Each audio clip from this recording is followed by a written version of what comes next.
Story time audio ബുക്സിലേക്ക് എല്ലാവർക്കും സ്വാഗതം. ജോയ്സ് എഴുതിയ കാണാത്ത തീരങ്ങൾ. മാങ്ങാട്ടുശ്ശേരിയിലെ മാളവിക കണിയാമ്പറമ്പിൽ ശേഖരൻകുട്ടിയുടെ മകൻ ചന്ദ്രബാബുവിനെ പ്രണയിച്ചതും അത് പിന്നീട് കേസും കോടതി വിധിയും ഒക്കെ ആയതും ശേഖരൻകുട്ടിയുടെ കുടുംബം മാളവികയെയും കൂട്ടി മണിമലയിൽ നിന്ന് വിറ്റുപെറുക്കിപ്പോയതുമായ ചരിത്രങ്ങൾ പൊന്നിന് മനഃപ്പാടമായിരുന്നു. പൊന്നൻ അതേപറ്റിയെല്ലാം വിസ്തരിച്ചു പറഞ്ഞ ശേഷം കുറച്ച് മുന്നോട്ട് തലനീട്ടി രഹസ്യാത്മകമായ ഉദ്യോഗത്തോടെ ഇത്രയും കൂടി ചേർത്തു. അങ്ങനെ പോയില്ലായിരുന്നെങ്കിൽ ആ ചെക്കനെ അവർ കൊന്നു കളഞ്ഞേനെ സാറേ. ഓ, അങ്ങനെയൊക്കെ ചെയ്യുമോ? സന്ദീപ് ഒന്നും അറിയാത്ത മട്ടിൽ ചോദിച്ചു. എന്നതാ സാറേ ഈ പറയുന്നത്? അവരുടെ ബസ്സിൻ്റെ കണ്ടക്ടർ അല്ലായിരുന്നു ആ ചെക്കൻ? മുതലാളിയുടെ മോളെ തൊഴിലാളി കെട്ടിക്കൊണ്ടുപോയാൽ അവർക്കത് പൊറുക്കാനെ കൊണ്ട് പറ്റുമോ? പണിയില്ലാണ്ട് നടന്നവന് വേലയും കൂലിയും കൊടുത്തപ്പോൾ അവൻ ചതിയല്ലയോ ചെയ്തേ? പൊന്നൻ കല്ലാറ്റുപടികൾക്കാരുടെ പക്ഷത്താണെന്ന് സന്ദീപിന് മനസ്സിലായി. അവരുടെ ചോറല്ലേ സാറേ നമ്മൾ തിന്നണത്? പൊന്നൻ ന്യായീകരിച്ചു. സന്ദീപ് അനി ബാബുവിനെ കണ്ണടച്ചു കാട്ടി. ശേഖരൻകുട്ടിയുടെ മകനാണ് തൻ്റെ മുന്നിലിരിക്കുന്നതെന്ന സംഗതി പൊന്നൻ തൽക്കാലം മദ്യലഹരിയിൽ മറന്നുപോയിരിക്കുന്നു. ഞാക്ക് പെരകെട്ടാനെ കൊണ്ട് ഈ പുറമ്പൊക്കെ തന്നത് കല്ലാറ്റുപടിക്കലെ വെല്ലുങ്ങുന്ന. ഇല്ലെങ്കിൽ ഞങ്ങൾ എന്നാ ചെയ്തേനെ? ആ പെണ്ണും ചെക്കനും ശേഖരൻകുട്ടിയുടെ കുടുംബവും ഇപ്പോൾ എവിടെയാണെന്ന് അറിയാവോ? സന്ദീപ് ചോദിച്ചു. പിന്നെ അവരെയൊന്നും കണ്ടിട്ടില്ല സാറേ. എവിടെയെങ്കിലും കാണുമായിരിക്കും. ഇതിനിടെ പൊന്നൻ്റെ ഭാര്യ വെള്ളച്ചി വാതിൽക്കൽ തല നീട്ടി. ആരാണ്ടും പെരക്കി ചുറ്റിനും നടക്കണുണ്ടല്ലോ. ആര്? പൊന്നൻ എഴുന്നേറ്റു. അപ്പോൾ ഗ്ലാസ് മറിഞ്ഞു വീണു. സിമന്റ് തറയിൽ മദ്യം ഒഴുകി. ഞങ്ങൾ നോക്കാം. സന്ദീപ് എഴുന്നേറ്റ് പുറത്തേക്കിറങ്ങി. ആരോ ഒരാൾ ഉയർന്ന നിരപ്പിലുള്ള റോഡിലേക്ക് കയറുന്നത് കണ്ട് സന്ദീപ് ഉറക്കി ചോദിച്ചു, ആരാ അത്? മറുപടി ഉണ്ടായില്ല. റോഡിൽ ഒരു ബൈക്ക് സ്റ്റാർട്ടായി. സന്ദീപും അനിബാബുവും റോഡിലേക്ക് കയറുമ്പോഴേക്കും ബൈക്ക് നീങ്ങിക്കഴിഞ്ഞിരുന്നു. അതിൻ്റെ വെളിച്ചം പള്ളിപ്പടി പാലത്തിന് നേർക്ക് പാഞ്ഞുപോയി. ആരോ നമ്മളെ ഫോളോ ചെയ്യുന്നുണ്ട്. സന്ദീപ് പിറുപിറുത്തു.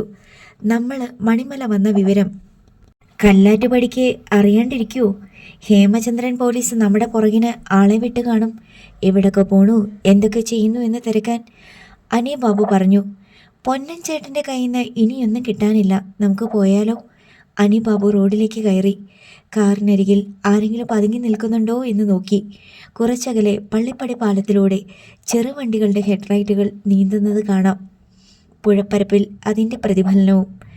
മൺറോഡിന് താഴെ ആറ്റുകരയിൽ ചെറുതോട് വന്ന് പുഴയോട് സംഗമിക്കുന്നതിന് സമീപമാണ് പൊന്നൻ്റെ വീട്. അവിടെ മണിമലയാറിൻ്റെ മണൽത്തിട്ടയ്ക്ക് ഉയരക്കൂടുതലുണ്ട്. എന്നിരുന്നാലും വെള്ളപ്പൊക്കം രൂക്ഷമാകുന്ന വർഷങ്ങളിൽ തോട്ടിൽ നിന്നുള്ള വെള്ളം കമ്പിച്ച് പൊന്നൻ്റെ പുരയിലും കയറുമായിരുന്നു.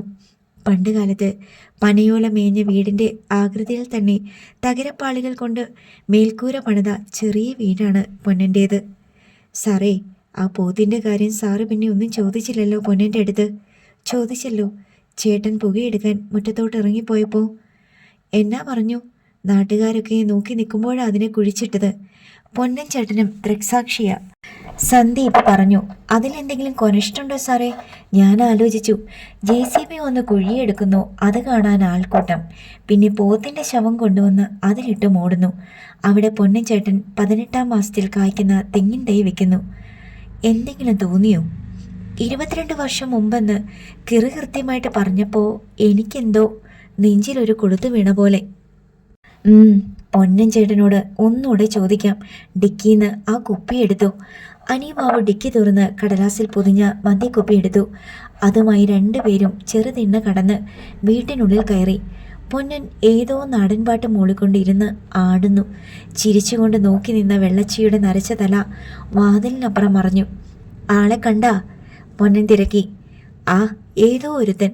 അവൻ പോയിക്കളഞ്ഞു. വല്ല കള്ളന്മാരുമായിരിക്കും, സന്ദീപ് പറഞ്ഞു. ഇവിടെ കള്ളനോ? എടുത്തോണ്ട് പോകാൻ ഇവിടെ എന്നായിരുന്നിട്ടാ സാറേ? ദാ കുപ്പി പിടിച്ചു. ഇന്നിനി കഴിക്കണ്ട കേട്ടോ. ഇത്രയും മതി. പൊന്നൻ സന്തോഷത്തോടെ കൈ കൂപ്പിയ ശേഷം 2 കൈയും നീട്ടി കുപ്പി വാങ്ങി അത് മുറിക്കോണിൽ മാറ്റി വെച്ചു. ഒരു സംശയം ചോദിക്കട്ടെ? സന്ദീപ് മുഖവരിയിട്ടു. ആ, സാറ് ചോദിച്ചോളി. കല്ലാറ്റുപടിക്ക് ഇടിവെട്ടി ചത്ത പോത്തിനെ കുഴിച്ചിട്ടെന്ന് പറഞ്ഞല്ലോ, അതെപ്പോഴാന്ന് ഓർമ്മയുണ്ടോ? എന്നത്തിനാ സാറേ ഇതൊക്കെ തിരക്കണത്? മനുഷ്യന്മാർക്ക് വിലയില്ല, പിന്നെ പോത്ത്. പൊന്നൻ നിസ്സാരമട്ടിൽ പറഞ്ഞു. എന്നാലും ഒന്ന് ഓർത്തു നോക്കിയട്ടെ. പൊന്നെൻ്റെ നെറ്റി ചുളിഞ്ഞു. വെള്ളച്ചിയെ പൊന്നൻ വിളിച്ചു. വെള്ളച്ചി വാതിൽക്കിൽ തലകാട്ടി. എപ്പോഴാടി അതിനെ കുഴിച്ചിട്ടെ? അപ്പുറത്തെ മുറിയിൽ വർത്തമാനമെല്ലാം കേട്ടിരുന്ന വെള്ളച്ചി നിസ്സംശയം പറഞ്ഞു. ഇന്നേരം മണ്ണുമാന്തി വന്ന് കുയ്യെടുത്ത് രാവിലെ കുഴിച്ചിട്ട് എല്ലാം മറന്നു പോയേക്കണ്. തൊഴുത്തിൽ നിന്ന പോത്തിനെയാണോ ഇടിവെട്ടിയത്, അതോ അത് പറമ്പിലായിരുന്നോ? അനിബാബു ചോദിച്ചു. പറമ്പില് തെങ്ങുമ്മേ കയറ് കെട്ടി തീറ്റാൻ വിട്ടതാ, വെള്ളച്ചി പറഞ്ഞു. ഇടിവെട്ടി എന്നുള്ളത് ശരിയാണോ? സന്ദീപ് ചോദിച്ചു. ഇടിവെട്ടാതെ കണ്ട് ജീവനുള്ള പോത്തിനെ ആരെങ്കിലും കുഴിച്ചിടോ സാറേ? കുട്ടിയാന പോലിരുന്ന ഉരുപ്പടിയാ. വെറുതെ ചോദിച്ചെന്നേയുള്ളൂ, സന്ദീപ് സംഗതി കേവലമെന്ന മട്ടിൽ പറഞ്ഞു. വെച്ച തൈ പിടിച്ചോ പോയോ? അനിബാബു തിരക്കി. അതായിരുന്നു തയ്യ്, അറിഞ്ഞു കായ്ച്ചു സാറേ, പൊന്നൻ അഭിമാനത്തോടെ പറഞ്ഞു. അതേ ഇന്ന് പൊന്നൻ കുറേ തേങ്ങിട്ട്. ആ തെങ്ങ് എവിടെയും നിൽക്കണേ? സന്ദീപ് ചോദിച്ചു. അതിപ്പോൾ എനിക്കറിയാൻ മേല. കല്ലാറ്റുപടിക്കക്കാരെ തെങ്ങും പറമ്പ് 10-15 ഏക്കറ സാറേ. കുറേ തെങ്ങ് പോയി, കുറേ തൈ വെച്ച്, കുറേ വളർന്ന്. ഞാനിപ്പോൾ തെങ്ങ് കയറ്റമൊന്നും ഇല്ലല്ലോ, വയസ്സായില്ലേ. ശരി, ഒരു രസത്തിന് വേണ്ടിയിട്ട് ചോദിച്ചതാ. അനിബാബു വിഷയം വിട്ടു. എന്നാൽ ഞങ്ങൾ ഇറങ്ങിക്കോട്ട്, പൊന്നൻ സമ്മതിച്ച് തലയാട്ടി. കാറിൽ പൊൻകുന്നത്തിന് മടങ്ങവേ സന്ദീപ് അനിബാബുവിനോട് ചോദിച്ചു. ചേട്ടൻ എന്തെങ്കിലും സംശയം തോന്നുന്നുണ്ടോ? പോത്തിനെ കുഴിച്ചിട്ടെന്നൊക്കെ പറഞ്ഞപ്പോൾ ഞാൻ ആ സിനിമയുടെ കാര്യം ഓർത്തു. ദൃശ്യം അല്ലേ? അതെ, സാറിനും തോന്നിയില്ലേ? പക്ഷേ അതിൻ്റെ കഥ വേറൊരു രീതിയിലാണ്. ഇതങ്ങനെയല്ലല്ലോ. നാട്ടുകാരെല്ലാം നോക്കി നിൽക്കുമ്പോഴല്ലേ ചത്തപോത്തിനെ കുഴിച്ചു മൂടിയത്. മഴക്കാലത്ത് മേഞ്ഞു നടക്കുന്ന കന്നുകാലികൾക്ക് ഇടിമിന്നലേൽക്കുന്നതും ചാകുന്നതുമൊക്കെ പലപ്പോഴും സംഭവിക്കാറുള്ളതാ, സന്ദീപ് പറഞ്ഞു. അനിബാബു അതിന് മറുപടി ഒന്നും പറഞ്ഞില്ല. രാത്രി 9 മണിയോടെ അവർ ഹോട്ടൽ റൂമിൽ തിരിച്ചെത്തി. സാറേ, എനിക്ക് 2 വീശണം, അനിബാബു പറഞ്ഞു. സാധനം സ്റ്റോക്കുണ്ടോ? 1/2 ലിറ്റർ കരുതിയിട്ടുണ്ട്. അനിബാബു ഷർട്ട് പൊക്കി എളിയിൽ നിന്ന് കുപ്പി വലിച്ചെടുത്തു. സാറിന് വേണ്ടി ഒരു സ്മോള്? വേണ്ട, ഞാൻ അങ്ങനെ കഴിക്കാറില്ല. കഴിച്ചിട്ടില്ലേ? അതൊക്കെ വല്ലപ്പോഴും. നമ്മളിപ്പോൾ ശത്രുവലയത്തിലാണ്. നല്ല ബോധത്തോടെ ഇരിക്കേണ്ടേ ഒരാളെങ്കിലും. അനിബാബുവിനെ തനിയെ അയാളുടെ മുറിയിൽ വിട്ടിട്ട് സന്ദീപ് തൻ്റെ മുറിയിലേക്ക് പോയി. കുളിച്ച് വേഷം മാറി തിരിച്ചു വന്നപ്പോഴേക്കും അനിബാബു പ്ലാസ്റ്റിക് ബോട്ടിൽ പകുതിയാക്കി കഴിഞ്ഞിരുന്നു. കുളിച്ചോ? സന്ദീപ് തിരക്കി. അതല്ല രാവിലെ. രാത്രി ജയിലിൽ കുളിയില്ല സാറേ. 2 പേരും റെസ്റ്റോറൻറ്റിൽ പോയി ഭക്ഷണം കഴിച്ചു വന്നു. ഇനി എന്താ സാറേ പരിപാടി? ഇന്ന് എന്തെങ്കിലുമൊക്കെ ആലോചിച്ചുകൊണ്ട് കിടന്നുറങ്ങാം. നമുക്ക് ഒന്നിച്ചിരുന്ന് ആലോചിച്ചാലോ? എന്നാൽ എൻ്റെ റൂമിലോട്ട് പോവാ, ഒരെണ്ണം കൂടെ വീശിയിട്ട് വരാം. അനിബാബു റൂമിലോട്ട് കയറിപ്പോയി. സന്ദീപ് തൻ്റെ മുറിയിലേക്ക് പോന്നു. 10 മിനിറ്റിനുള്ളിൽ അനിബാബു എത്തി. അനിബാബുവിനെ ഇരിക്കാൻ കസേര കാട്ടിക്കൊടുത്തിട്ട് സന്ദീപ് ബെഡിലിരുന്നു. തലയിണ എടുത്ത് മടിയിൽ വെച്ചു. സാറേ, ഇത് നീട്ടിക്കൊണ്ട് പോയാൽ ശരിയാവത്തില്ല. ആര് നീട്ടിക്കൊണ്ട് പോകുന്നു? ചേട്ടൻ്റെ പരാതിയിലും ചേട്ടൻ്റെ അച്ഛൻ്റെ പരാതിയിലും എത്രയും വേഗം നടപടി സ്വീകരിക്കാൻ ജില്ലാ SP-മാർ അതാത് സ്റ്റേഷനുകളിലേക്ക് ഓർഡർ നൽകി കഴിഞ്ഞു. മുരിക്കാശ്ശേരി CI ഇരിക്കപ്പുറത്തെ ഇല്ലാഞ്ഞ് എറണാകുളത്ത് വന്ന് അലിമയുടെയും അങ്കിളിൻ്റെയും മൊഴിയെടുത്തു. തെളിവെടുപ്പും നടത്തി. അതിലൊന്നും കാര്യമില്ല സാറേ. 22 വർഷം മുമ്പത്തെ കേസല്ലേ, തെളിയിക്കാനൊന്നും പറ്റത്തില്ല. ആലുവ റൂറൽ SP-യുടെയും ഇടുക്കി SP-യുടെയും കർശനമായ ഉത്തരവുണ്ട്. SP എന്ന് പറയുന്നത് ഒരു ജില്ലയിൽ ഒരാളല്ലേ ഉള്ളൂ സാറേ. അന്വേഷണമൊക്കെ നടത്തുന്നത് ലോക്കൽ പോലീസല്ലേ. ഞാൻ ചെയ്ത കുറ്റത്തിനൊക്കെ എന്നെ ശിക്ഷിച്ച എനിക്കൊരു 150 കൊല്ലമെങ്കിലും കഴിയാതെ ജയിലിൽ നിന്ന് ഇറങ്ങാൻ പറ്റത്തില്ല. അതിനു മാത്രം കുറ്റകൃത്യങ്ങൾ ചെയ്തിട്ടുണ്ടോ സാറേ? കഞ്ചാവ്, കള്ളത്തടി, ചന്ദനം, ഇതിനൊക്കെ നേരാവണ്ണം ശിക്ഷിക്കണമെങ്കിൽ തെളിവ് വേണ്ടേ? വനത്തിലെ ക്യാമറയുണ്ടോ? ദൃക്സാക്ഷിയുണ്ടോ? സാക്ഷിയുണ്ടോ? തൊണ്ടി മുതൽ പോലും വിറകായിട്ട് മാറുന്ന മാജിക്കുണ്ട്. ശരിക്കും ക്രിമിനൽ ആണല്ലേ? ആക്കിയതാ സാറേ. അവനുണ്ടല്ലോ, കല്ലാറ്റുപടിക്കലെ പോലീസുകാരൻ ഹേമചന്ദ്രൻ. അവൻ ഒറ്റയൊരുത്തനാ എന്നെ എങ്ങനെയാക്കിയത്. അയാൾ എന്ത് ചെയ്തു? അനിബാബു സ്റ്റൂളിലിരുന്നു. അയാളാ എല്ലാം ചെയ്തേ. അയാൾ അന്ന് പൊൻകുന്നത്ത് CI-യാ. അങ്ങനെ ഇരിക്കുമ്പോഴാണ് ചന്ദ്രേട്ടനെയും മാളുചേച്ചിയും ഒരു ദിവസം കാണാതാകുന്നേ. ഞങ്ങൾ പോലും അറിഞ്ഞില്ല എവിടെ പോയിന്ന്. ചന്ദ്രബാബു മാളവികയുമായി പ്രേമത്തിലാണെന്ന് അറിയില്ലായിരുന്നോ? അതൊക്കെ അറിയായിരുന്നു. അച്ഛനും അമ്മയും ചന്ദ്രേട്ടനെ അന്ന് കുറേ ഗുണദോഷിച്ചിട്ടുണ്ട്, വഴക്കും പറഞ്ഞിട്ടുണ്ട്. നിന്നെ അവർ കൊന്നുകളയൂടാ മോനെന്ന് അച്ഛൻ വിഷമത്തോടെ പറഞ്ഞത് ഞാനിപ്പോഴും ഓർക്കുന്നു. പക്ഷേങ്കിൽ അന്ന് ഞാൻ അവരുടെ സൈഡായിരുന്നു. എനിക്ക് സംഗതിയുടെ ഗൗരവം ഒന്നും അറിയത്തില്ലല്ലോ. ഏട്ടൻ മാങ്ങാട്ടുശ്ശേരിയിലെ പെണ്ണിനെ പ്രേമിക്കുന്നത് മുതലാളിമാരോടുള്ള വെല്ലുവിളി പോലെയാണ് ഞാൻ കണ്ടത്. ചന്ദ്രേട്ടൻ ഒരു വീരപുരുഷനാണെന്ന് തോന്നി. ഭയങ്കര ധൈര്യക്കാരൻ. നിങ്ങൾ തമ്മിൽ അതൊക്കെ സംസാരിച്ചിട്ടുണ്ടോ? സന്ദീപ് ചോദിച്ചു. ഏയ് ഇല്ല, ഞങ്ങൾ കൂട്ടുകാരൊന്നുമല്ല. ചന്ദ്രേട്ടൻ ഗൗരവക്കാരനാ. എനിക്ക് ഭയങ്കര ബഹുമാനമാ. അച്ഛനല്ല എന്നെ കൊണ്ടു നടന്നത്, ചന്ദ്രേട്ടനാ. ഉത്സവങ്ങൾക്ക്, പെരുന്നാളുകൾക്ക്, സിനിമയ്ക്ക് എന്നെ ആദ്യം മലയ്ക്ക് കൊണ്ടുപോയതും ചന്ദ്രേട്ടനാ. ശബരിമലയ്ക്ക് ഞാൻ നിഴല് പോലെ ചന്ദ്രേട്ടൻ്റെ പുറകിലേ നടക്കത്തുള്ളൂ. അധികം വർത്തമാനമൊന്നുമില്ല. നിങ്ങൾ തമ്മിൽ നല്ല പ്രായവ്യത്യാസം ഉണ്ടായിരുന്നുവല്ലേ? എന്നെക്കാളും 7 വയസ്സിന് മൂത്തതാ. അച്ഛൻ വഴക്ക് പറഞ്ഞ എനിക്ക് പേടിയില്ല. പക്ഷേ ചന്ദ്രേട്ടനൊന്ന് നോക്കിയാ മതി, മുട്ടിടിക്കും. എൻ്റെ ആവശ്യങ്ങളൊക്കെ നടത്തി തരുന്നത് അച്ഛനല്ല, ചന്ദ്രേട്ടനാ. അവരെ കാണാതായിട്ട് എന്നെയും അച്ഛനെയും പോലീസ് പിടിച്ചോണ്ട് പോയി. രാത്രി പൊൻകുന്നത്തെ ലോക്കപ്പിലിട്ട് ഇടിച്ചു. പാതിരായ്ക്ക് ജീപ്പിൽ കയറ്റി കല്ലാറ്റുപടിക്കൽ കൊണ്ടുവന്നു. വെളുപ്പാങ്കാലം വരെ എൻ്റെ മുന്നിലിട്ട് അച്ഛനെ തല്ലിച്ചതച്ചു. അച്ഛൻ്റെ മുന്നിലിട്ട് എന്നെയും ഇടിച്ചു കൂട്ടി.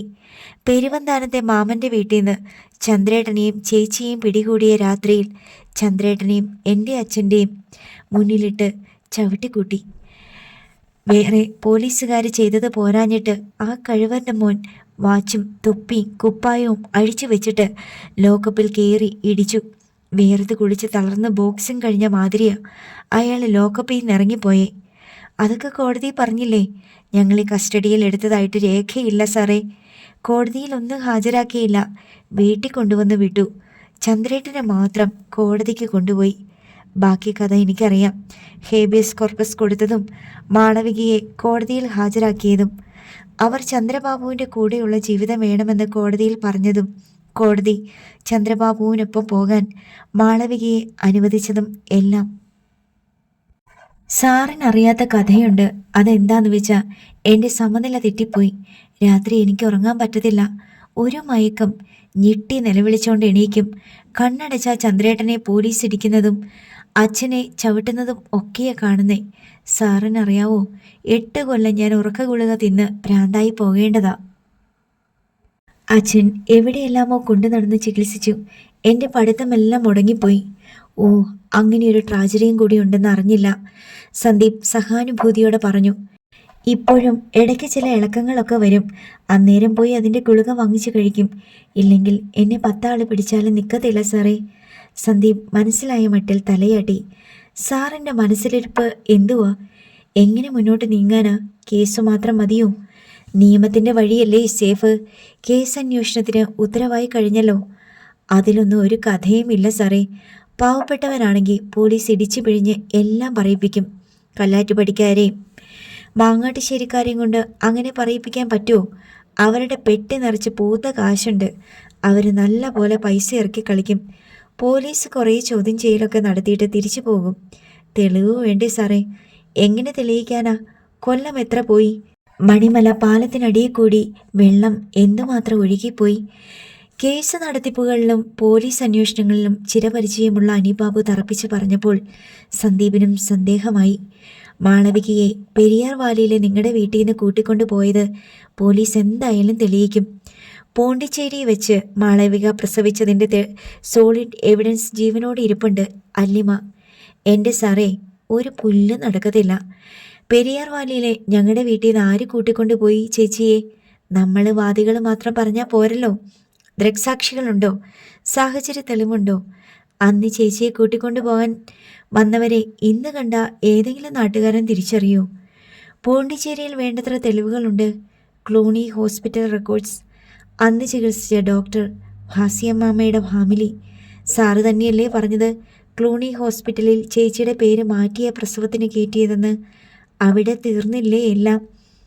സാറ് പറഞ്ഞ ഭാസിയമ്മാമ്മയും ഫാമിലിയും ഞങ്ങൾക്കൊന്നും അറിയാൻ മേലെന്ന് പറഞ്ഞ് കൈമലത്തിയ പോലീസ് എന്നാ ചെയ്യാനാ? അന്നത്തെ നേഴ്സുമാരും ഡോക്ടറും ഒക്കെ ഇപ്പോഴും ഉണ്ടോ? അവർക്ക് കല്ലാറ്റുപടിക്കാരെയും മാങ്ങാട്ടുശ്ശേരിക്കാരെയും ഇന്ന് തിരിച്ചറിയാൻ പറ്റുമോ? ഒരു ഫ്രഞ്ച് ഡോക്ടറുണ്ട്, ലേഡിയാണ്. അവരിവിടെ കോടതിയിൽ വന്ന് സാക്ഷി പറയാൻ നിൽക്കോ സാറേ? സന്ദീപിൻ്റെ മനസ്സിൽ പ്രതീക്ഷയ്ക്കൊരു മങ്ങലുണ്ടായി. ഞാനൊരു കാര്യം പറയാം സാറേ, ഞാനൊരു ക്രിമിനലാ. നമ്മുടെ എതിർ കക്ഷികളും ക്രിമിനലുകളാ. നമ്മൾ അങ്ങനെ കണ്ടാൽ മതി. ഇത് വെളിച്ചത്ത് കൊണ്ടുവരാൻ ഒറ്റ വഴിയേ ഉള്ളൂ, കയ്യൂക്ക്. എന്നെ ജാമ്യത്തിൽ ഇറക്കാതെ റിമാൻഡിൽ കയറിക്കൊള്ളാൻ പറഞ്ഞപ്പോൾ ഞാൻ ഓർത്തു സാറിന് ശരിക്കുള്ള വഴി അറിയാവല്ലോന്ന്. ചേട്ടൻ എന്താ പറഞ്ഞുകൊണ്ട് വരുന്നേ?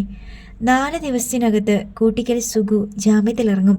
ഞാൻ അവനെ ഒന്ന് പിടിക്കട്ടെ എന്ന് വെച്ചാൽ ഞാൻ ഇത്രയും കാലം ജയിലിൽ കൂടെയായിരുന്നല്ലോ ജീവിതം. പല ജയിലിലും വെച്ച് പലതരം ആളുകളെ പരിചയമുണ്ട്. സാറ് പൈസ മുടക്കുകയാണെങ്കിൽ ഞാൻ അതിൽ നിന്ന് 3-4 പേരെ വിളിച്ചോണ്ട് പോയി കൂട്ടിക്കൽ സുഗുവിനെ എന്ന് പൊക്കാം. എന്നിട്ട് അവനോട് ചില ചോദ്യങ്ങളൊക്കെ നമുക്ക് ചോദിക്കാലോ. അവൻ പഠിച്ച കള്ളനല്ലേ, വാ തുറക്കുമോ? അത് ഞാൻ തുറപ്പിച്ചോളാം സാറേ. അതിന് വേണ്ട വിദ്യകളൊക്കെ പോലീസ് എന്നെ പഠിപ്പിച്ചിട്ടുണ്ട്.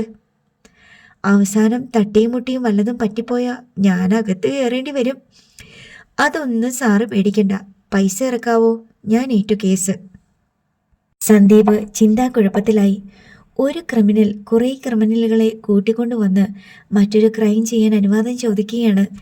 ഞാനൊന്ന് ആലോചിക്കട്ടെ, നാളെ പറയാം. ഇന്നത്തെ രാത്രി ഇങ്ങനെ അങ്ങനെ പോട്ടെ. സന്ദീപ് ആലോചനയോടെ പറഞ്ഞു. അനിബാബു അത് മതിയെന്ന് തലയാട്ടി. ഹരീന്ദ്രൻ്റെ ബുള്ളറ്റ് മോട്ടോർ സൈക്കിൾ കല്ലാറ്റുപടിക്കൽ മുറ്റത്തെ തണലിൽ വന്നു നിന്നു. കീ ചെയിൻ ഊരിയെടുത്ത് ഹരീന്ദ്രൻ നേരെ സിറ്റൗട്ടിലേക്ക് കയറി ചെന്നു. ഇംഗ്ലീഷ് ദിനപത്രം നിവർത്തി പിടിച്ച് നിന്ന അഞ്ജന തിരക്കി. എന്താ ഇത്ര രാവിലെ? ഒരത്യാവശ്യമുണ്ട്. ഹേമചന്ദ്രൻ ഇല്ലേ? ഹാളിൽ ഇരിപ്പുണ്ട്. ഹരീന്ദ്രൻ നേരെ അകത്തേക്ക് കയറി. മലയാളം പത്രങ്ങൾ വായിച്ചുകൊണ്ട് ബാലകൃഷ്ണ മേനോനും ഹേമചന്ദ്രനും ഹാളിൽ ഇരിപ്പുണ്ടായിരുന്നു. പോയിട്ടെന്തായി?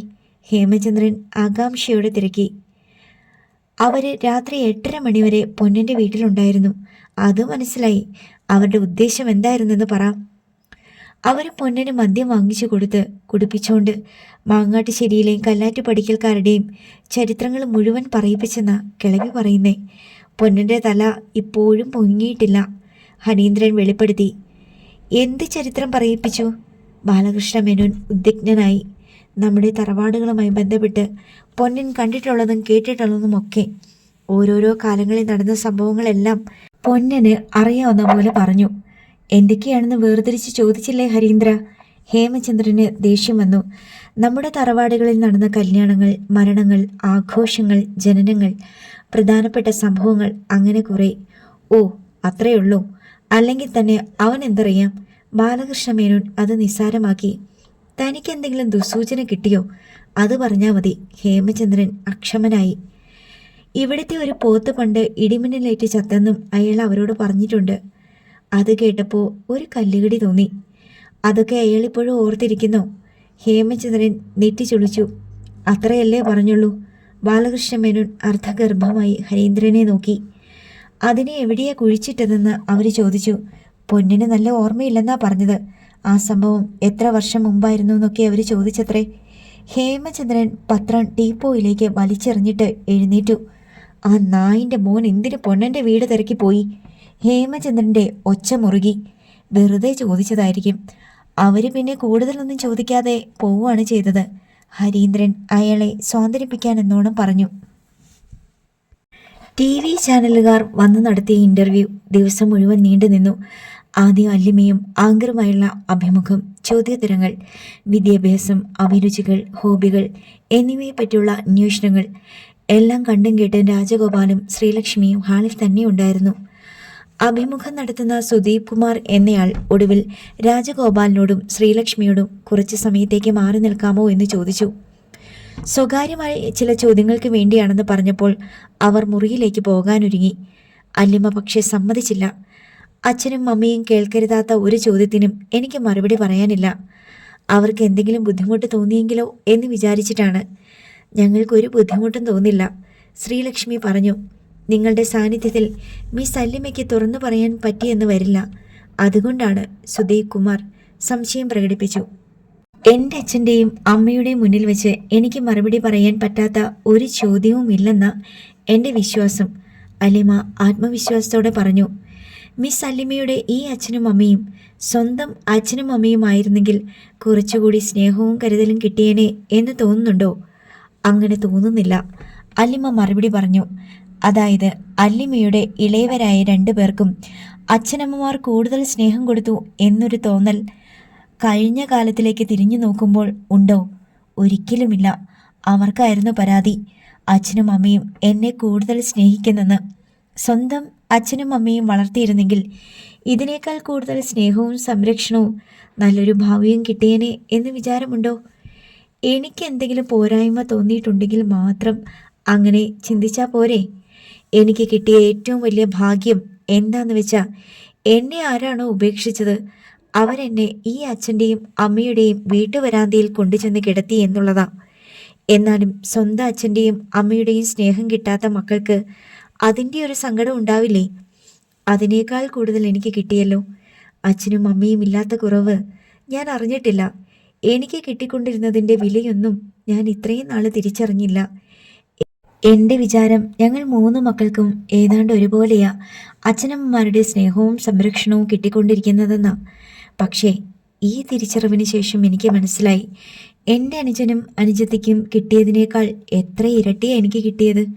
അവർക്ക് കിട്ടിയത് അച്ഛനും അമ്മയ്ക്കും സ്വന്തം മക്കളോടുള്ള സാധാരണ സ്നേഹമാണ്. അത് നാച്ചുറലാണ്. പക്ഷേ എനിക്ക് കിട്ടിയത് ഒരു ഡിവൈൻ ലവ് ആണ്. അവർക്ക് കിട്ടിയതിനേക്കാളും ഗ്ലോറിയസ് ആയിട്ടുള്ള സ്നേഹവും വാത്സല്യവും. ഇത്രയും കാലം ഞാനതിൻ്റെ വിലയറിയാതെയാണല്ലോ ജീവിച്ചത് എന്ന സങ്കടം മാത്രമേ ഉള്ളൂ. ഇപ്പോൾ അറിയാം, മറ്റാർക്ക് കിട്ടിയതിനേക്കാളും 100 ഇരട്ടി വിലയുണ്ട് അതിനെന്ന്. അല്ലിമ ഹൃദയം തുറന്ന് പറഞ്ഞു. ഓക്കെ, വേറൊരു കാര്യം ചോദിക്കട്ടെ? അല്ലിമയുടെ സ്വന്തം അച്ഛനും അമ്മയും ജീവിച്ചിരിപ്പുണ്ടെന്ന് സങ്കല്പിക്കുക. അവർ തേടി വന്നാൽ അവരോടുള്ള സമീപനം എങ്ങനെയായിരിക്കും? ഇവിടെയുള്ളവരെ വിട്ടിട്ട് അവരോടൊപ്പം പോകുമോ, അതോ ഇവിടെ തന്നെ തുടരുമോ? അവരുണ്ടെങ്കിൽ ഇതിനകം വരുമായിരുന്നല്ലോ. പത്രങ്ങളിലെല്ലാം വാർത്ത വന്നിട്ട് ദിവസങ്ങളായി. അവർ ഇതിനകം വാർത്തയെപ്പറ്റി അറിയുകയും അന്വേഷിച്ച് വരികയും ചെയ്തേനെ. സപ്പോസ് ടു ബി എന്നാണ് ഉദ്ദേശിച്ചത്. അവർ മകളെ തേടി വന്നാൽ എന്തു ചെയ്യും? ഇവിടുള്ള എൻ്റെ അച്ഛനും അമ്മയും സമ്മതിച്ചാൽ ഞാൻ അവരോടൊപ്പം പോയി കുറച്ച് ദിവസം താമസിച്ചെന്നിരിക്കും. ഇതെൻ്റെയും കൂടി വീടാ. എൻ്റെ അച്ഛനും അമ്മയും സഹോദരങ്ങളുമാ ഇവിടെയുള്ളത്. ഇതുപേക്ഷിച്ചിട്ട് ഞാൻ എങ്ങോട്ടും പോകില്ല. അവരോട് സ്നേഹവും അനുകമ്പയും തോന്നുന്നില്ലെന്നാണോ പറയുന്നേ? സ്നേഹിക്കാൻ ഞാൻ അവരെ കണ്ടിട്ടില്ല. അവരുടെ സ്നേഹം എനിക്ക് കിട്ടിയിട്ടുമില്ല. സത്യം പറഞ്ഞാൽ അവരെൻ്റെ മനസ്സിലെ നീറുന്ന വേദനയാ, പറഞ്ഞറിയിക്കാൻ പറ്റാത്ത സങ്കടമാ. ഓക്കെ, മനസ്സിലായി. സുദീപ് കുമാർ തലയാട്ടി. നമ്മുടെ ഇൻ്റർവ്യൂ ഏറെക്കുറെ കഴിഞ്ഞു. എന്തെങ്കിലും ഓർത്താൽ ചോദിക്കാം. ഇനി ഞങ്ങൾക്ക് സംസാരിക്കാനുള്ളത് മിസ് അല്ലിമയുടെ അച്ഛനോടും അമ്മയോടുമാ. അത് കേട്ടതോടെ അല്ലിമ രംഗത്ത് നിന്ന് പിന്മാറി. ക്യാമറാമാൻ്റെയും അവതാരകൻ്റെയും നിർദ്ദേശങ്ങൾ അനുസരിച്ച് രാജഗോപാലും ശ്രീലക്ഷ്മിയും തയ്യാറായി വന്നു. ക്യാമറയുടെ ദൃഷ്ടി അവരുടെ മേൽ പതിഞ്ഞതോടെ ചോദ്യങ്ങളും ആരംഭിച്ചു. പോണ്ടിച്ചേരിയിലെ വാടക വീടിൻ്റെ വരാന്തയിൽ നിന്ന് നിങ്ങൾ എടുത്തു വളർത്തിയ കുട്ടിയാണല്ലോ അല്ലിമ. അങ്ങനെ ചെയ്യേണ്ടിയിരുന്നില്ല എന്ന് എപ്പോഴെങ്കിലും തോന്നിയിട്ടുണ്ടോ? ഇല്ല, 2 പേരും ഏകസ്വരത്തിൽ പറഞ്ഞു. ഏതെങ്കിലും തരത്തിലുള്ള ബുദ്ധിമുട്ട്, ഇച്ഛാഭംഗം, അഭിമാനക്ഷതം, അങ്ങനെ എന്തെങ്കിലും? ഞങ്ങൾക്ക് അവളെക്കുറിച്ച് അഭിമാനമേ തോന്നിയിട്ടുള്ളൂ. ദത്തുപുത്രിയാണെന്ന സത്യം എല്ലാവരിൽ നിന്നും മറച്ചു വെക്കാൻ എന്താ കാരണം? കുഞ്ഞിനെയും കൊണ്ട് പോണ്ടിച്ചേരിയിൽ നിന്ന് കോയമ്പത്തൂരിലോട്ട് പോകുമ്പോഴും അങ്ങനെ ഒരു പ്ലാൻ ഇല്ലായിരുന്നു. കോയമ്പത്തൂരിലെത്തി താമസം തുടങ്ങിയപ്പോൾ കുഞ്ഞിനെപ്പറ്റി ചോദിക്കുന്നവരോട് ഒരു ഉത്തരം പറഞ്ഞേ പറ്റൂ. കൂടുതൽ ചോദ്യങ്ങൾ ഒഴിവാക്കാൻ വേണ്ടി ഞങ്ങളുടെ മോളാണ് എന്ന് ഞാൻ പറഞ്ഞു. പിന്നെ മനസ്സിലായി അത് പറഞ്ഞാൽ മാത്രം പോരാ, വിശ്വസിപ്പിക്കാനും കൂടി ശ്രമിക്കണമെന്ന്. മോളാണെങ്കിൽ 4-5 ദിവസം കൊണ്ട് ഞങ്ങളുമായി ഇണങ്ങിക്കഴിഞ്ഞു. അങ്ങനെ ഞങ്ങൾ ആലോചിച്ച് ഒരു ഡ്രാമ പ്ലാൻ ചെയ്തു. ലക്ഷ്മി പ്രസവിച്ച സ്ത്രീയായി കുറച്ചുനാൾ ബെഡ് റെസ്റ്റ് എടുത്ത് അയൽക്കാരെ വിശ്വസിപ്പിച്ചു. 3 മാസത്തിനുള്ളിൽ വേറൊരു വീട്ടിലേക്ക് മാറി താമസിച്ചു. പിന്നെ നാട്ടിലുള്ള ബന്ധുക്കളെ വിശ്വസിപ്പിക്കാൻ ചില കഥകളൊക്കെ മെനഞ്ഞു. രാജഗോപാൽ ചെറുചിരിയോടെ പറഞ്ഞു. പിന്നീട് സ്വന്തം രക്തത്തിൽ കുട്ടികൾ ഉണ്ടായപ്പോൾ അഡോപ്റ്റ് ചെയ്ത കുട്ടിയോട് സ്നേഹക്കുറവ് തോന്നിയില്ലേ? തോന്നേണ്ടതാണല്ലോ. തീർച്ചയായിട്ടും ജന്തുസഹജമായ ഒരു വികാരമാണത്. ഞങ്ങൾക്കും തോന്നിയിട്ടുണ്ട്. മനുഷ്യരാണല്ലോ ഞാനും ലക്ഷ്മിയും, ദിവ്യത്വമൊന്നുമില്ല. പക്ഷേ അല്ലിമോളുടെ മുഖത്തേക്ക് നോക്കുമ്പോൾ ഞങ്ങൾക്ക് സങ്കടം വരും. അവളാണ് ആദ്യമായിട്ട് ഞങ്ങളെ അച്ഛ എന്നും അമ്മയെന്നും വിളിച്ചത്. അവളുടെ സീറ്റ് റിസർവ്ഡ് ആയിരുന്നു. ഞങ്ങളുടെ മടിയിലും തോളത്തും ഞങ്ങളുടെ റൂമിലും കിടക്കയിലും എല്ലായിടത്തും. സ്വന്തം മകൾ ഉണ്ടായപ്പോഴത്തെ സ്നേഹക്കുറവിനെ മറികടക്കാൻ വേണ്ടി ഞങ്ങളൊരു സ്ട്രോങ് ഡിസിഷൻ എടുത്തു. എന്തൊക്കെയായിരുന്നാലും ശരി, ആരുടെ ദൃഷ്ടിയിലും ഞങ്ങളുടെ മൂത്ത മകൾ അല്ലിമോളായിരിക്കണം. അല്ലിമോൾക്ക് ഒരിക്കലും ഒരു വിവേചനം അനുഭവപ്പെടരുത്. അത് പിന്നെ അങ്ങനെയായി തീർന്നു, രാജഗോപാൽ വിശദീകരിച്ചു. ഓക്കെ, ഇനി വേറൊരു കാര്യം ചോദിക്കട്ടെ. അല്ലിമയുടെ മാതാപിതാക്കൾ വന്ന് അവളെ കൊണ്ടുപോയാൽ നിങ്ങളുടെ മാനസികാവസ്ഥ എന്തായിരിക്കും? ഞങ്ങളുടെ മാനസികാവസ്ഥയ്ക്ക് ഒരു മാറ്റവും വരില്ല. അവരോടൊപ്പം പോയാലും അവൾ ഞങ്ങളുടെ മോള് തന്നെയാ. അവളെ കല്യാണം കഴിപ്പിച്ച് വിട്ടാലും, അവൾ വിദേശത്ത് എവിടെയെങ്കിലും ജോലിക്ക് പോയാലും അവൾ ഞങ്ങളുടെ മോള് തന്നെ. അതിനൊന്നും ഒരിക്കലും മാറ്റം വരില്ല. ഇനി വേറൊന്ന് ചോദിച്ചോട്ടെ. സത്യാവസ്ഥ അറിഞ്ഞ ശേഷം അല്ലിമയ്ക്ക് നിങ്ങളോട് എന്തെങ്കിലും സ്നേഹക്കുറവ് കാണാനുണ്ടോ? വാക്കിൽ, നോക്കിൽ, പെരുമാറ്റത്തിൽ? സുദീപിൻ്റെ ചോദ്യത്തിന് മറുപടി പറയാതെ ചെറുചിരിയോടെ രാജഗോപാൽ ഭാര്യയെ നോക്കി. അതിനുത്തരം താൻ പറഞ്ഞു. അല്ലിമോൾക്ക് ഞങ്ങളോട് സ്നേഹം കൂടിയിട്ടേയുള്ളൂ, ശ്രീലക്ഷ്മി പറഞ്ഞു. അതെത്രയാണെന്ന് ഒരളവ് പറയാൻ പറ്റില്ല. ഭക്തിയാണ് അവൾക്ക് ഞങ്ങളോട്. ഉള്ളത് പറയാമല്ലോ. ഇപ്പോഴാ ഞങ്ങൾക്ക് ഞങ്ങളുടെ വില മനസ്സിലാകുന്നേ. ഞങ്ങൾ കൊടുത്തതൊന്നും പാഴായിപ്പോയില്ല. ചോളം വിതച്ചിട്ട് സ്വർണം കൊയ്യുന്ന പോലെയാ. അത് പറയുമ്പോൾ ശ്രീലക്ഷ്മിയുടെ കണ്ണുകളിൽ നനവ് തിളങ്ങി. സന്തോഷവും അഭിമാനവും സ്വരത്തിൽ ആർദ്രത പടർത്തി. 1 മണിക്കൂറോളം നീണ്ട അഭിമുഖം. അത് അവസാനിച്ചപ്പോൾ സന്ദീപ് റിമോട്ട് എടുത്ത് TV ഓഫ് ചെയ്തു. അതോടെ ലിവിംഗ് റൂമിൽ സമ്പൂർണ്ണ നിശബ്ദതയായി. സന്ദീപ് അമ്മയെയും അച്ഛനെയും നോക്കി. രണ്ടുപേരും വികാരഭരിതരാണ്. നന്ദന വെളിച്ചമണഞ്ഞ TV-യിൽ നിന്ന് കണ്ണെടുത്തിട്ടില്ല. എന്താ ആരും ഒന്നും മിണ്ടാത്തെ? സന്ദീപ് അമ്മയോടായി ചോദിച്ചു. ഇടം കണ്ണിട്ട് അച്ഛനെയും നോക്കി. ജയദേവൻ നമ്പ്യാർ ഒന്നും മിണ്ടാതെ സോഫയിൽ നിന്ന് എഴുന്നേറ്റ് കോണിപ്പടി ചുവട്ടിലേക്ക് നടന്നു. അച്ഛൻ സ്റ്റെയർ കേസ് കയറി പോകുന്നത് നോക്കി സന്ദീപ് ഇരുന്നു. അച്ഛൻ എന്താ ഇഷ്ടപ്പെടാത്ത പോലെ? സന്ദീപ് സ്വരം താഴ്ത്തി രാജശ്രീയോട് ചോദിച്ചു. നീ ഒറ്റയൊരുത്തനല്ലേ ഇതിനെല്ലാം കാരണക്കാരൻ? ഞാനാണോ? അമ്മ എന്താ ഒരു വിവരവും ഇല്ലാത്ത മാതിരി? നീ ആ പെണ്ണിനെ കല്യാണം ആലോചിച്ചതാ സകലതിനും കാരണം. അതില്ലായിരുന്നെങ്കിൽ ഒരു കുഴപ്പവും ഉണ്ടാവത്തില്ല. ഇതിപ്പോ ആ പെണ്ണിനൊരു സമാധാനം ഉണ്ടോ? അതിനെ ഇത്രയും വളർത്തിയെടുത്ത വീട്ടുകാർക്കുണ്ടോ?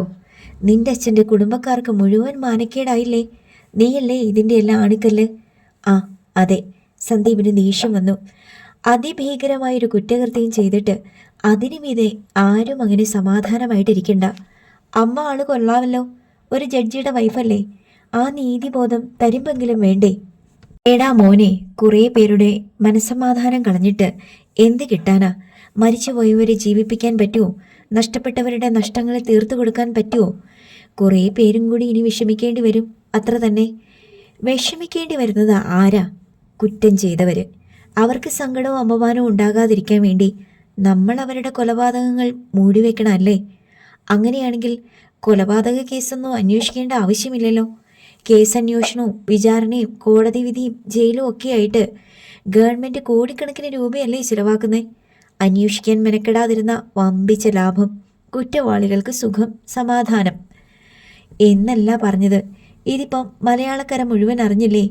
ഇനിയിപ്പോൾ എന്തൊക്കെയാണ് നടക്കാൻ പോകണമെന്ന് ആർക്കറിയാം? നീ ആ പെണ്ണിനെ കല്യാണം കഴിക്കണമെന്ന് വാശി പിടിക്കാതിരുന്നെങ്കിൽ ഇതൊന്നും വരില്ലായിരുന്നു. അങ്ങനെ നോക്കിയ അച്ഛൻ അല്ലിമയുടെ ജാതകത്തിന് വാശി പിടിച്ചതല്ലേ എല്ലാത്തിനും കാരണം? ജാതകം വേണ്ടെന്ന് അച്ഛൻ സമ്മതിച്ചിരുന്നെങ്കിൽ ആരും ഒന്നും അറിയാൻ പോകുന്നില്ല. ഏട്ടൻ പറഞ്ഞതാ ശരി. നന്ദന സന്ദീപിനെ പിന്താങ്ങി. അമ്മേ, സമാധാനക്കേട് അനീതി ചെയ്തവർക്ക് മാത്രമേ ഉള്ളൂ. ബാക്കിയുള്ളവർക്ക് സത്യം വെളിച്ചത്ത് വരണമെന്നാ. അതിനിടയിൽ സന്ദീപിൻ്റെ ഫോൺ റിങ് ചെയ്തു. സന്ദീപ് ഡിസ്പ്ലേ നോക്കിയപ്പോൾ അല്ലിമയാണ്. ഹലോ, സന്ദീപ് വിളിച്ചു. പ്രോഗ്രാം കണ്ടോന്നറിയാൻ വേണ്ടി വിളിച്ചതാ. അല്ലിമയുടെ ശബ്ദം വന്നു. കണ്ടു. ഇപ്പോൾ തീർന്നല്ലേ ഉള്ളൂ. എങ്ങനെയുണ്ടായിരുന്നു സന്ദീപേട്ടാ? ഞാൻ ബോറായില്ലല്ലോ? നന്നായിരുന്നു. ഇവിടെ എല്ലാവരും നല്ല ഫീലിലായിരുന്നു കണ്ടത്. വെരി ഗുഡ് പെർഫോമൻസ്, സന്ദീപ് അഭിനന്ദിച്ചു. അഭിനയിച്ചതൊന്നും അല്ലാട്ടോ. അവരോരോന്ന് ചോദിച്ചപ്പോൾ മനസ്സിലുള്ളത് പറഞ്ഞതേയുള്ളൂ. നന്നായിട്ട് പെർഫോം ചെയ്തു എന്ന് പറഞ്ഞതും അഭിനയം നന്നായെന്നല്ല, മനസ്സിൽ തട്ടിയെന്ന. ഇന്ന് അച്ഛനും ഞാനും കൂടെ ആലുവയ്ക്ക് പോയിട്ടുണ്ടായിരുന്നു. റൂറൽ SP ഇല്ലേ, എൻ്റെ ഫ്രണ്ടിൻ്റെ അച്ഛൻ, അദ്ദേഹം വിളിച്ചിട്ട് പോയതാ. അദ്ദേഹം എന്തു പറഞ്ഞു? ലോക്കൽ പോലീസിൻ്റെ അന്വേഷണം കൊണ്ട് കേസ് ഒരിടത്തും എത്തിക്കാൻ പറ്റില്ലെന്നാ പറഞ്ഞത്. ഞാൻ അച്ഛന് കൊടുക്കട്ടെ? അച്ഛൻ പറയും. ശരി, ഹോൾഡ് ചെയ്യണേ. എന്നിട്ട് അല്ലിമ പതിയെ പറയുന്നത് കേട്ടു. അച്ഛൻ സംസാരിച്ചു. ഹലോ സന്ദീപ്. ആ അങ്കിളെ, അല്ലി പറഞ്ഞു ആലുവ റൂറൽ SP വിളിപ്പിച്ചെന്ന്. അദ്ദേഹത്തിൻ്റെ അഭിപ്രായം ക്രൈംബ്രാഞ്ച് അന്വേഷിക്കണമെന്ന. ഇതിപ്പോൾ 3 സ്ഥലത്തായിട്ടാണല്ലോ സംഭവങ്ങൾ നടന്നത്. ചന്ദ്രബാബുവും മാളവികയും താമസിച്ചിരുന്ന സ്ഥലം പെരുവന്താനം സ്റ്റേഷൻ അതിർത്തിയിലാണ്. ചന്ദ്രബാബുവിനെ കാണാതായ സ്ഥലം പീരുമേട് സ്റ്റേഷൻ അതിർത്തിയിൽപ്പെട്ട ഏലപ്പാറയിൽ വെച്ചാണ്. മാളവികയെ വീട്ടുകാർ വന്ന് വിളിച്ചുകൊണ്ട് പോയത് മുരിക്കാശ്ശേരി പോലീസ് സ്റ്റേഷൻ അതിർത്തിയിലുള്ള സ്ഥലത്തു നിന്നും. ഈ 3 പോലീസ് സ്റ്റേഷനും ഏകോപിപ്പിച്ച് ഒരു അന്വേഷണം എന്നൊക്കെ പറഞ്ഞാൽ അതിന് പ്രാക്ടിക്കൽ ഡിഫിക്കൽട്ടീസ് ഉണ്ട്. പറയാനൊക്കെ എളുപ്പമാ, പക്ഷേ ആർക്കും ഉത്തരവാദിത്തമില്ലാതെ സംഗതി പ്രഹസനമായി തീരും. കേസ് അന്വേഷിച്ചോ? അന്വേഷിച്ചു. എന്തെങ്കിലും തെളിവ് കിട്ടിയോ? ഇല്ല. കടലാസിൽ എഴുതിയ കുറച്ച് റിപ്പോർട്ട് മാത്രമേ ബാക്കിയുണ്ടാവൂ. അതുകൊണ്ടാണ് മറ്റേതെങ്കിലും അന്വേഷണ ഏജൻസി കേസ് ഏറ്റെടുക്കണമെന്ന് അദ്ദേഹം പറഞ്ഞത്. ക്രൈംബ്രാഞ്ച് അന്വേഷിക്കട്ടെ അങ്കിളെ. അതിന് ഗവൺമെൻറ്റോ കോടതിയോ ഉത്തരവാകണം.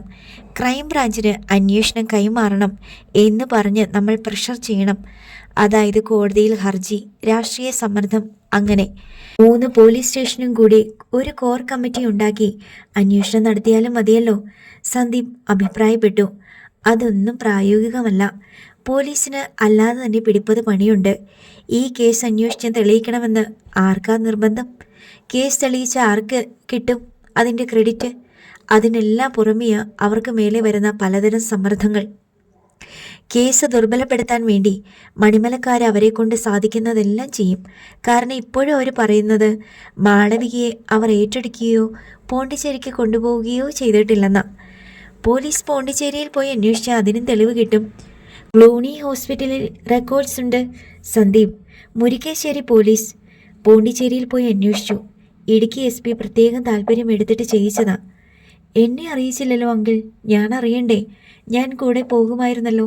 എനിക്കല്ലേ എല്ലാ സ്ഥലങ്ങളും കൃത്യമായിട്ട് അറിയാവുന്നേ. സന്ദീപിൻ്റെ ലേഖനത്തിൽ എല്ലാ ഡീറ്റെയിൽസും ഉണ്ടായിരുന്നില്ലേ? അത് വെച്ച് പോലീസ് ക്ലൂണി ഹോസ്പിറ്റലിൽ ചെന്നു. 96 ഡിസംബർ 3 അവിടെ സിന്ധുജ എന്നു പേരുള്ള ഒരു സ്ത്രീ പ്രസവിച്ചതായി ഹോസ്പിറ്റൽ റെക്കോർഡ്സ് ഉണ്ട്. അത് തങ്കമാറ്റിയുടെ പേരാ, ഭാസ്യമ്മാമയുടെ മകൻ്റെ ഭാര്യ. സന്ദീപ് പറഞ്ഞു. അതെ, ആ സ്ത്രീ ക്ലൂണി ഹോസ്പിറ്റലിൽ അഡ്മിറ്റായിട്ടുമില്ല, അവിടെ വെച്ച് പ്രസവിച്ചിട്ടുമില്ല. അവിടെ പൊളിഞ്ഞില്ലേ എല്ലാം. പിന്നെ എങ്ങനെ സിന്ധുജ എന്ന പേരും ഭാസ്യമ്മാമയുടെ അഡ്രസ്സും റെക്കോർഡ്സിൽ വന്നു? അത് ആർക്കും അറിയില്ല. ഭാസ്കര മേനോനും ഫാമിലിയും അത് നിഷേധിച്ചാൽ പിന്നെ ആർക്കെങ്കിലും നിർബന്ധിച്ച് സമ്മതിപ്പിക്കാൻ പറ്റുമോ? ആരോ അവരുടെ അഡ്രസ്സ് ഉപയോഗിച്ച് കള്ളത്തരം കാണിച്ചതായിരിക്കും എന്നാണ് അവരുടെ വാദം. ഐ വിറ്റ്നസ് ഇല്ല, എവിഡൻസ് ഇല്ല. അന്ന് ജോലി ചെയ്തിരുന്ന ആരും തന്നെ ഇപ്പോൾ ആ ഹോസ്പിറ്റലിൽ ഇല്ല. ഡോക്ടർ അമേലിയയുടെ കാര്യം ഞാൻ റിപ്പോർട്ടിൽ ചേർത്തിരുന്നു. അവരിപ്പോൾ ഫ്രാൻസിലാണത്രേ. ഏതോ ക്ലോസ് റിലേറ്റീവ്സ് മരണപ്പെട്ടിട്ട് പോയതാ. എപ്പോൾ തിരിച്ചു വരുമെന്നറിയില്ല. ചുരുക്കി പറഞ്ഞ പോലീസിൻ്റെ പോണ്ടിച്ചേരി അന്വേഷണം കഴിഞ്ഞു. സന്ദീപ് ആശ്ചര്യപ്പെട്ടു. 2 ദിവസമേ വേണ്ടി വന്നുള്ളൂ. പോയതുപോലെ അവർ തിരിച്ചു വന്നു. മണിമലയിലെ മാളവികയുടെ ബന്ധുക്കൾ ഭാസ്യമ്മാമയുടെ വീട്ടിൽ ചെന്നിട്ടുമില്ലേ? ഇല്ലെന്ന് പറഞ്ഞാൽ ഉണ്ടെന്ന് എങ്ങനെ തെളിയിക്കും? വർഷം 22 കഴിഞ്ഞു. അപ്പോൾ മാളവികയുടെ കേസ് അത് ചുരുട്ടിക്കെട്ടും. അങ്ങനെ സംഭവിക്കാതിരിക്കണമെങ്കിൽ കേസ് ക്രൈംബ്രാഞ്ച് ഏറ്റെടുക്കണം. 2 കേസും ഒരൊറ്റ ഏജൻസിയുടെ കീഴിൽ വരുമ്പോൾ അന്വേഷണത്തിനൊരു പുതിയ വഴി തെളിയും. അതിനിപ്പോൾ നമ്മൾ എന്താ ചെയ്യേണ്ടേ? സന്ദീപ് ഇന്നോ നാളെയോ ഇങ്ങോട്ട് വാ. നമുക്കൊന്നും നേരിട്ട് ചെയ്യാൻ പറ്റില്ല. ശേഖരൻകുട്ടിയെ കൊണ്ടും മകനെ കൊണ്ടും ചെയ്യിക്കണം. ഞാൻ നാളെയോ മറ്റന്നാളോ അങ്ങോട്ട് വരാം അങ്കിളെ. ശരി, വാ, നേരിട്ട് സംസാരിക്കാം. അല്ലിമോൾക്ക് കൊടുക്കട്ടെ? വേണ്ട, ഞാൻ പിന്നെ വിളിച്ചോളാം അങ്കിൾ. റൈറ്റ്, കട്ട് ചെയ്യുക. കോൾ മുറിഞ്ഞു. നീ ഇനി അങ്ങോട്ട് പോകുവാണോ? രാജശ്രീ ചോദിച്ചു. പോകണം. സന്ദീപ് കോണിപ്പടി കയറി മുകളിലോട്ട് പോയി. കോടതി കാര്യങ്ങൾ അച്ഛനോട് ചോദിച്ച് മനസ്സിലാക്കാമെന്ന് തീരുമാനിച്ചു. ഹർജികൾ ഏത് കോടതിയിൽ കൊടുക്കണം, എന്തെല്ലാം അതിൽ ഉൾക്കൊള്ളിക്കണം എന്നെല്ലാം അച്ഛനെ കൃത്യമായിട്ട് അറിയൂ. റൂമിൽ ചെന്ന് ഡയറിയും പേനയും എടുത്തിറങ്ങുമ്പോഴേക്കും അനി ബാബുവിൻ്റെ കോൾ വന്നു. സന്ദീപ് ഫോൺ എടുത്ത് ഹലോ പറഞ്ഞു. സാറേ, ഞാൻ മുണ്ടക്കയത്തെന്നാ വിളിക്കുന്നേ. കൂട്ടിക്കൽ സുഗു ജാമ്യത്തിലിറങ്ങി. ആഹാ, എന്നിട്ട്? ഞാൻ എൻ്റെ ചില പരിചയക്കാരെ സെറ്റ് ചെയ്ത് വെച്ചിട്ടുണ്ട് സാറേ. കുഴപ്പക്കാരാണോ? സാറും കൂടി ഒന്ന് വന്നിരുന്നെങ്കിൽ. മുണ്ടക്കയത്തിനോ? കുട്ടിക്കാനത്തായാലോ? ചേട്ടാ, എന്നെ ഇതിലൊക്കെ ഉൾപ്പെടുത്തണോ? സാർ ഒന്നും ചെയ്യണ്ട, എല്ലാം കണ്ടും കേട്ടും പുറകെ നിന്നാ മതി. എന്താ നിങ്ങളുടെ പ്ലാൻ? കൂട്ടിക്ക് സുഖവിനെ പൊക്കണം. അയാൾ എവിടെയുണ്ട്? സാറേ, അവൻ്റെ താമസ സ്ഥലമൊക്കെ കണ്ടുപിടിച്ചു. മുണ്ടക്കയത്താണോ? മുണ്ടക്കയത്തൊന്ന് കൂട്ടിക്കലിന് പോണ വഴിക്ക. സാറും കൂടി ഇങ്ങ് വന്നാൽ നമുക്കൊരു തീർച്ചയുണ്ടായിരുന്നു. ഞാൻ വന്നിട്ട് എന്ത് ചെയ്യാനാ? അവനോട് ചോദിക്കേണ്ട രീതി എന്താണെന്ന് എനിക്കറിയാം. പക്ഷേങ്കിൽ ചോദിക്കേണ്ട ചോദ്യങ്ങൾ എന്താണെന്നറിയാൻ മേല. അതിനൊരു നയവും തന്ത്രവും ഒക്കെ വേണ്ടേ? സാർ അതൊക്കെ ഒന്ന് വേണ്ട പോലെ പറഞ്ഞു തന്നാൽ മതി. ഞാൻ കുറച്ച് കഴിഞ്ഞ് തിരിച്ചു വിളിക്കാം. ശരി സാറേ. സന്ദീപ് ചിന്താക്കുഴപ്പത്തിലായി. ഒരു ക്രിമിനൽ സംഘത്തോടൊപ്പം ചേരാൻ മനസ്സ് മടിച്ചു. അവർക്ക് എന്തെങ്കിലും അബദ്ധം സംഭവിച്ചാൽ അതിൽ തനിക്കും പങ്കാളിത്തമുണ്ടാകും. പക്ഷേ ഇതൊരു സുവർണ അവസരമാണെന്ന് സന്ദീപ് ഓർത്തു. പോലീസ് എത്ര അന്വേഷിച്ചാലും തുമ്പ് കിട്ടാതെ പോകുന്ന ഒരു കേസിൻ്റെ ഗതി തിരിച്ചുവിടാൻ ഈ സന്ദർഭം പ്രയോജനപ്പെടുത്താവുന്നതേയുള്ളൂ. താനൊരു പത്രപ്രവർത്തകൻ കൂടിയാണ്. ഒരു യഥാർത്ഥ റിപ്പോർട്ടറുടെ ജോലി സാഹസം നിറഞ്ഞതും ഭീഷണികൾ മുഴങ്ങുന്നതും അപായ സൂചനകൾ ഉള്ളതും ധീരത ആവശ്യപ്പെടുന്നതുമായിരിക്കും. അരമണിക്കൂർ നീണ്ട ആലോചനയ്ക്ക് ശേഷം സന്ദീപ് അനിബാബുവിനെ തിരിച്ചു വിളിച്ചു. ഞാൻ ഇന്ന് തന്നെ മുണ്ടക്കയത്ത് വരാം. ഞാൻ റൂം എടുത്തിട്ട് വിളിക്കുമ്പോൾ എൻ്റെ റൂമിലേക്ക് വന്നാൽ മതി. ശരി സാറേ, എനിക്ക് ധൈര്യമായി. ഞാൻ വരുമ്പോൾ കുറച്ച് ലേറ്റാകും. ഹരിപ്പാടുന്ന് 3 മണിക്കൂർ മതി സാറേ. നോക്കട്ടെ. ഓക്കെ. സന്ദീപ് ഫോൺ വെച്ചു. വൈകുന്നേരം ഓഫീസിലേക്ക് പോകാനെന്ന് വ്യാജേന കാറിൽ മുണ്ടക്കയത്തിന് തിരിച്ചു. യാത്രക്കിടയിൽ കിഷോറിനെയും അലിമയെയും വിളിച്ച് താൻ അത്യാവശ്യമായി മുണ്ടക്കയത്തിന് പോവുകയാണെന്ന് അറിയിച്ചു. മുണ്ടക്കയത്ത് എത്തുമ്പോൾ രാത്രി 9 മണിയായി. പാരമൗണ്ട് ഹോട്ടലിൽ മുറിയെടുത്ത ശേഷം അനിബാബുവിനെ വിളിച്ച് വിവരം അറിയിച്ചു. 10 മിനിറ്റിനുള്ളിൽ അനിബാബു വന്നു ചേർന്നു. എവിടെയാ താമസിക്കുന്നേ? സന്ദീപ് തിരക്കി. പാലത്തിനടുത്ത കുളത്തിങ്കൽ ലോഡ്ജ്. അനിബാബു പറഞ്ഞു. എന്തെങ്കിലും ഐഡിയ ഉണ്ടോ കുട്ടിക്കൽ സുഖുവിനെ പൊക്കാൻ? അയാൾ താമസിക്കുന്നത് മുണ്ടക്കയത്ത് നിന്ന് കൂട്ടിക്കൽ പോണ വഴി റോസ് മൗണ്ടും ചെളിക്കുഴിയും കഴിഞ്ഞ് റോഡ് പറത്താനത്തിന് തിരിയും. ചോലത്തടം വഴി ഈരാറ്റുപേട്ടയ്ക്കുള്ള റോഡാണത്. അതിലെ കുറച്ച് പോയി കഴിയുമ്പോൾ ഒരു പോക്കറ്റ് റോഡ്. മൺറോഡാ. അതൊരു പഴയ വീട്ടിലോട്ടാ ചെല്ലുന്നേ. വീടടച്ചിട്ടിരിക്കുക. അതിൻ്റെ കാർ ഷെഡിൽ അവൻ്റെ താമസം. ഒറ്റയ്ക്കാണോ? മിക്കവാറും ഒറ്റയ്ക്ക. അതവൻ്റെ വീടാണോ? വീടൊരു പ്ലാന്ററുടെയാ. അയാൾ വേറെ ബംഗ്ലാവ് വെച്ച് മാറി. പഴയ വീട് അങ്ങനെ തന്നെ ഇട്ടേക്കുക. പണ്ടുകാലത്ത് കാർ പോർച്ച് ഇല്ലല്ലോ, വണ്ടിപ്പുരയല്ലേ. വലിയ ഗേറ്റ് മാതിരി ഇരുമ്പ് വാതിലൊക്കെയുള്ള ഷെഡാ. തോട്ടമായതുകൊണ്ട് അടുത്തെങ്ങും ആൾ താമസവുമില്ല. പിടിച്ചാൽ കിട്ടുന്നവനാണോ? ഞങ്ങൾ 4-5 പേരുണ്ട് സാറേ. പൈസ മുടക്കണം.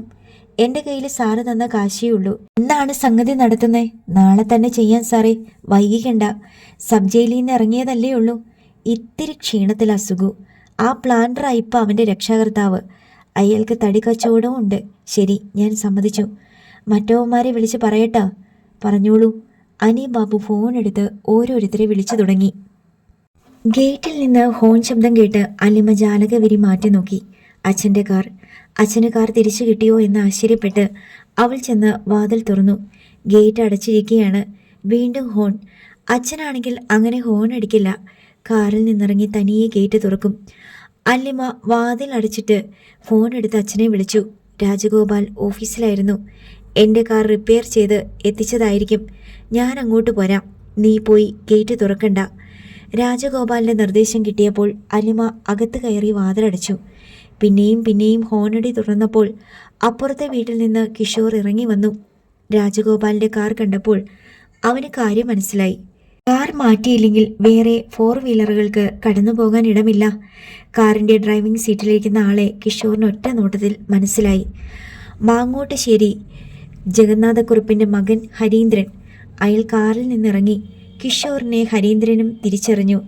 കാറ് തിരിച്ചേൽപ്പിക്കാൻ കൊണ്ടുവന്നതാ. അയാൾ കിഷോറിനോട് പറഞ്ഞു. കിഷോർ ഫ്രണ്ട് സീറ്റിലേക്ക് നോക്കി. ഒരാൾ കൂടിയുണ്ട്. ആരാണെന്ന് അറിയില്ല. അങ്കിൾ ഓഫീസിൽ പോയിരിക്കുക. വീട്ടിൽ ആരെങ്കിലും ഉണ്ടോയെന്ന് നോക്കട്ടെ. കിഷോർ ഗേറ്റ് തുറന്ന് അകത്തേക്ക് കയറി. ജനാലയ്ക്കൽ നോക്കിക്കൊണ്ട് നിന്ന അല്ലിമ കിഷോറിനെ കണ്ട് വീണ്ടും വാതിൽ തുറന്നു. കിഷോർ ഗേറ്റ് പൂർണ്ണമായി തുറന്നു കൊടുത്തു. കാർ മുറ്റത്തേക്ക് കയറി കാർ പോർച്ചിൽ വന്ന് നിന്നു. ഹരീന്ദ്രൻ ഇറങ്ങി. അല്ലിമ സിറ്റൗട്ടിൽ നിൽക്കുന്നത് കണ്ട് അയാൾ അല്പം ഒന്ന് പകച്ചു. സ്വന്തം സഹോദരിയുടെ മകളാണ് അതെന്ന ഓർമ്മ നെടുനേരത്തേക്കെങ്കിലും അയാളെ ആശ്ചര്യസ്തബ്ധനാക്കി.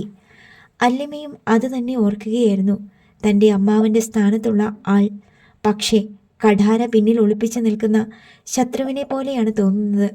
ഏത് നിമിഷവും ആക്രമണമുണ്ടായേക്കാം. ഒറ്റയ്ക്ക് വീടിന് വെളിയിൽ ഇറങ്ങരുതെന്ന് അച്ഛനും അമ്മയും സന്തുവേട്ടനും പോലീസും തനിക്ക് മുന്നറിയിപ്പ് നൽകിയിരിക്കുന്നത് ഈ മനുഷ്യനെ കൂടി ശത്രുപക്ഷത്ത് കണ്ടിട്ടാണ്. തൻ്റെ അച്ഛനെയും അമ്മയെയും നശിപ്പിച്ചവർ, ചോരക്കുഞ്ഞായിരിക്കുമ്പോൾ തന്നെ തെരുവിലേക്ക് വലിച്ചെറിഞ്ഞവരിൽ ഒരാൾ. അമ്മ കുട്ടിക്കാലത്ത് ഇയാളോടൊപ്പം ഒരേ വീട്ടിൽ ഒരേ മുറ്റത്ത് ഓടിക്കളിക്കുകയും സംസാരിക്കുകയും ചിരിക്കുകയും ചെയ്തിട്ടുണ്ടാവാം. അമ്മ ഇയാളെ സ്നേഹവായ്പോടെ ഏട്ടാ എന്ന് വിളിച്ചിട്ടുണ്ടാവാം. ഇത് എൻ്റെ ഏട്ടനാണ് എന്ന് അഭിമാനിക്കുകയും കൂട്ടുകാർക്ക് കാട്ടിക്കൊടുക്കുകയും ചെയ്തിട്ടുണ്ടാവാം. എന്നിട്ടും ഇയാൾക്ക് എങ്ങനെ തോന്നി അമ്മയോട് അത്രയും വലിയ ക്രൂരത ചെയ്യാൻ? കാറിൻ്റെ കീ ആരോടൊന്നില്ലാതെ പറഞ്ഞിട്ട് ഹരീന്ദ്രൻ അത് സിറ്റൗട്ടിലുണ്ടായിരുന്ന കസേരയിലേക്ക് കൈനീട്ടി വെച്ചു. അങ്കിളിനെ വിളിച്ചോ? കിഷോർ അല്ലിമയോട് ചോദിച്ചു. അച്ഛൻ ഇപ്പോൾ വരും, അല്ലിമ പറഞ്ഞു. കയറിയിരിക്കാൻ പറയാനുള്ള കേവല മര്യാദയെ നിലയ്ക്ക് നിർത്താൻ അവൾ തൻ്റെ ചിന്തയെ പരുഷമാക്കി. തൻ്റെ അച്ഛനെ കൊന്നയാൾ അങ്ങനെയേ കാണാനാവൂ. കിഷോർ കാറിന് ചുറ്റും നടന്ന് പെയിൻറ്റിങ്ങും മറ്റും നന്നായി ചെയ്തിട്ടുണ്ടോ എന്ന് നോക്കി. റിപ്പയറിങ്ങിന് നല്ല പൈസയായി കാണുമല്ലോ. തെല്ല് പരിഹാസഭാവത്തിൽ കിഷോർ ഹരീന്ദ്രനോട് ചോദിച്ചു. അതൊന്നും നിങ്ങൾ അറിയണ്ട. കാറിന് കുഴപ്പം എന്തെങ്കിലും ഉണ്ടെങ്കിൽ പറഞ്ഞാൽ മതി, ഹരീന്ദ്രൻ പരുഷ സ്വരത്തിൽ പറഞ്ഞു. അങ്കിൾ ഇപ്പോൾ വരും. കാറിൻ്റെ കണ്ടീഷനൊക്കെ അങ്കിൾ നോക്കട്ടെ, കിഷോർ മറുപടി നൽകി. അടുത്ത ഭാഗം നാളെ.